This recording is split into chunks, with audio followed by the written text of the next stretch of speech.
She remembers. They call her the Scarlet Witch. Her husband, the Vision, him and her had twin sons, Thomas and William. Two lost souls she made flesh and blood using magic. Two lost souls she was forced to set free. And for that, she blamed the Avengers. She wanted the Avengers to experience loss. She wanted them to face the sins of their past the way she had to face hers. So, she confronted them with their failures, their addictions, their mistakes. A fleet of Kree warships seeking revenge for the Kree Shi'ar War, and an army of Ultron robots. And now, it's all happening again, thanks to the Young Avengers. The children and Scott turn from watching Wanda float in the air to see Hawkeye, Jessica Jones, and the Beast standing in the entrance of the mansion. Jessica tells Clint, "You've got to give the kids credit. They at least found her when no one else could." Both Hawkeye and the Beast raise an eyebrow. "That's not entirely true," Beast tells Jessica. "You found her too?" Hawkeye asks, amazed. "In Transnia, we had tea." "Oh, same here. We had, tea too." Jessica whips her head in Hawkeye's direction. "Oh my god, Clint, you had sex with her?" "Hey, can we focus on the impending catastrophe here? The Kree, the Ultrons, the Scarlet Witch." Hawkeye wonders to the others why none of their enemies have started trying to kill them yet. But that's when Jessica notices Scott Lang standing next to his daughter.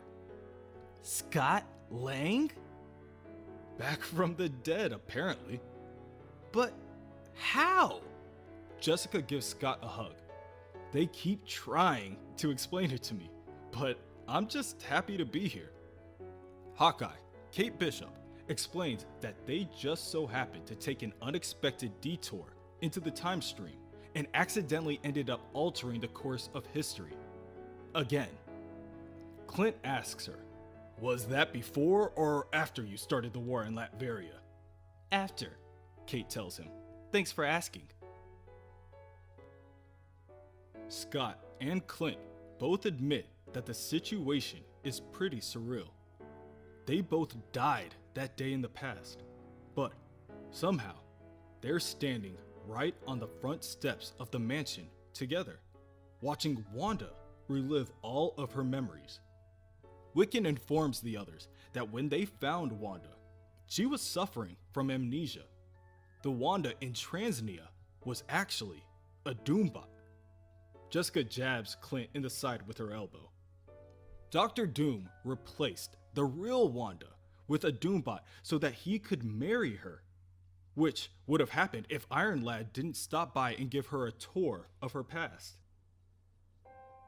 At that moment, they notice the Ultrons and the Kree aren't aiming at the Avengers. They're aiming at Wanda.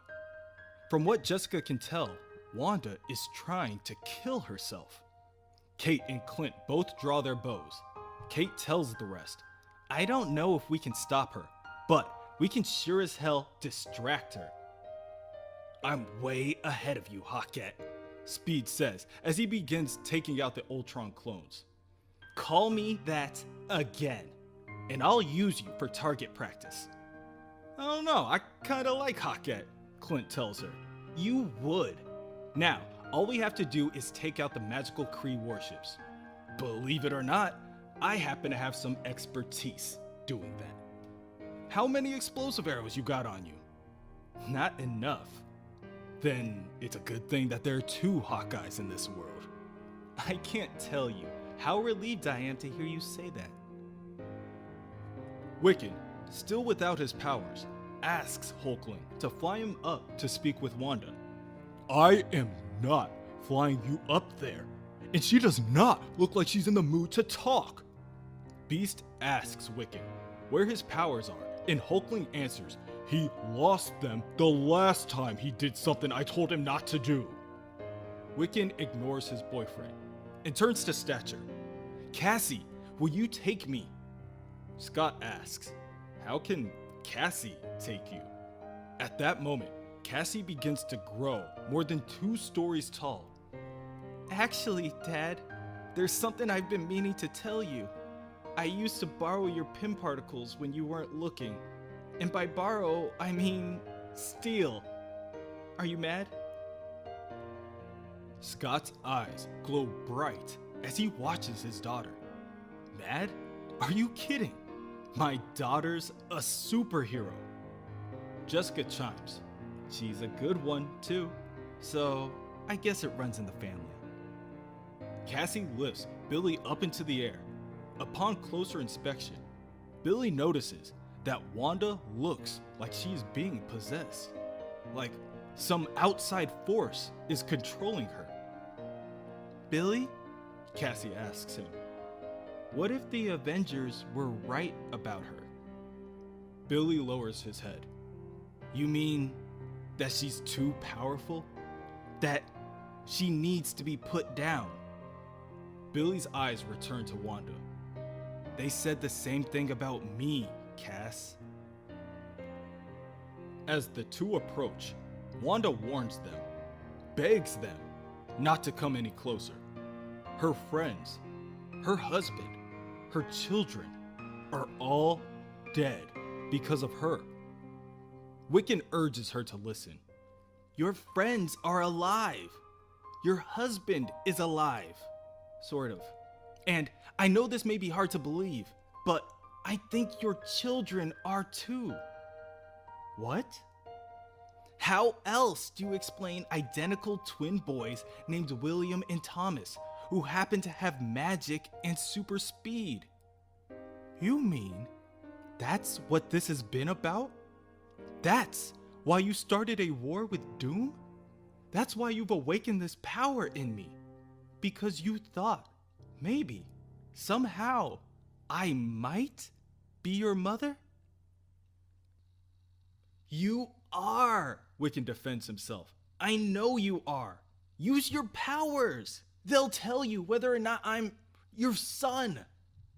As the two become closer, a scarlet feedback of magic briefly causes Billy to glow red as his powers are returned to him.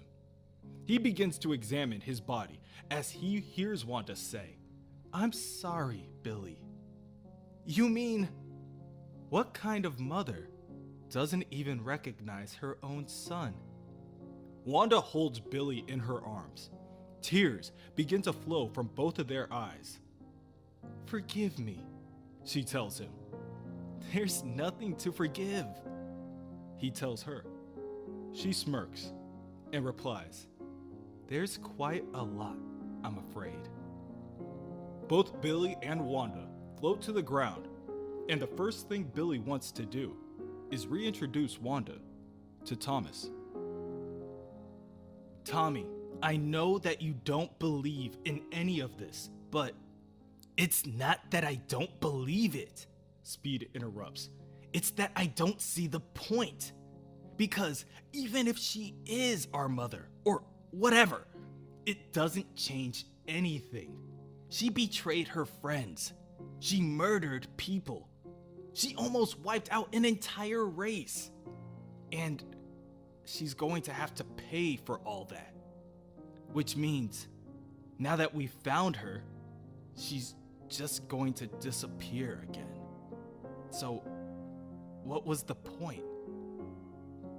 The point is, Wanda tells him, you were doing your job when you came looking for me.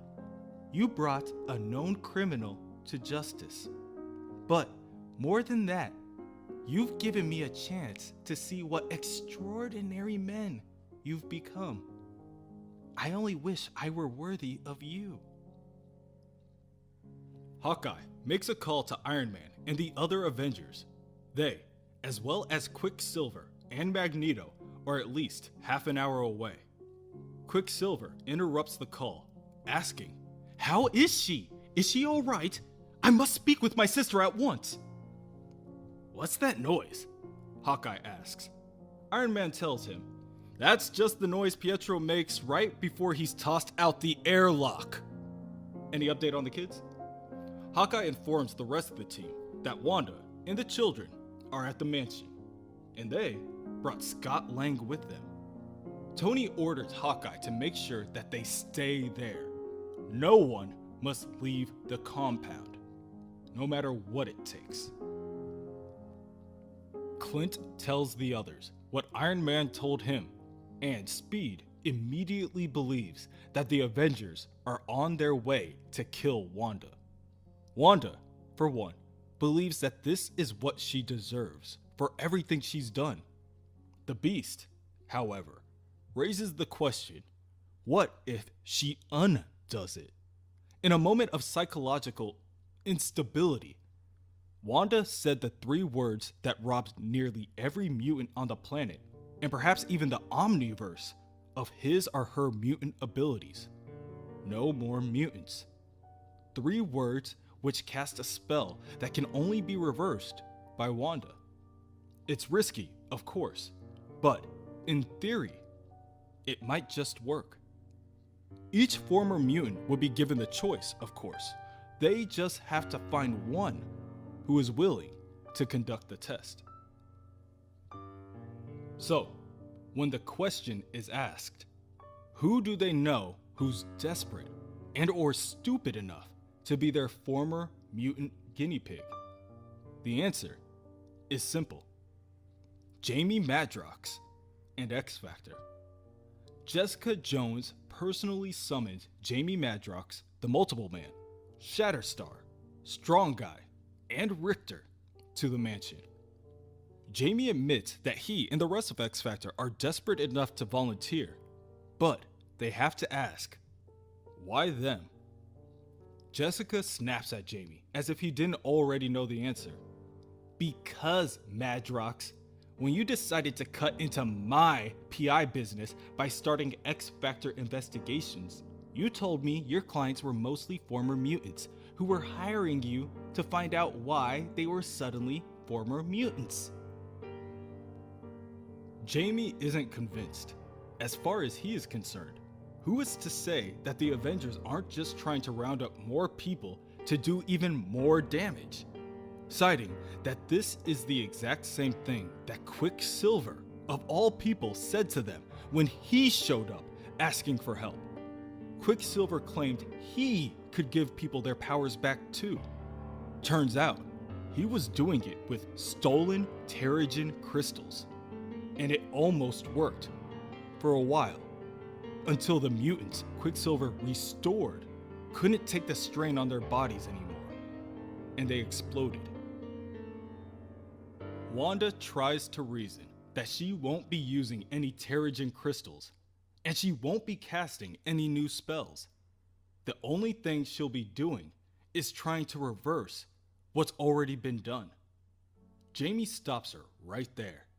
He can already tell her that it won't work, because the minute Wanda shows her face outside, the minute the mutant community hears that she's alive and that she was the one responsible for M-Day, they're going to tear Wanda limb from limb. And Jamie can't blame them either. So, he tells her, good luck finding any mutants who will be able to keep from killing her long enough for her to cure them. But that's when Richter volunteers. Immediately, Multiple Man, Strong Guy, and Richter's boyfriend, Shatterstar, all tell him to reconsider. But Richter explains that he's tired of being a third-rate detective who gets his ass kicked every time they go up against anybody with powers. Which is all the time, by the way. He just wants his powers back. He was born with the power to move mountains. Literally. Before, his connection to the earth was like breathing. And now, he feels like he's been holding his breath for a very, long time. Shatterstar concedes, turning to Wanda and warning the witch that if anything happens to Richter, he will not hesitate to kill her. Wanda smiles weakly and tells Shatterstar that she wouldn't have it any other way. She places both hands on Richter, and within seconds, the whole room is illuminated with her magic. Spiraling scarlet energy consumes the area, and Richter lets out a yell in pain. Both Shatterstar and Wiccan attempt to release Richter from Wanda's grasp, but the connection is too strong.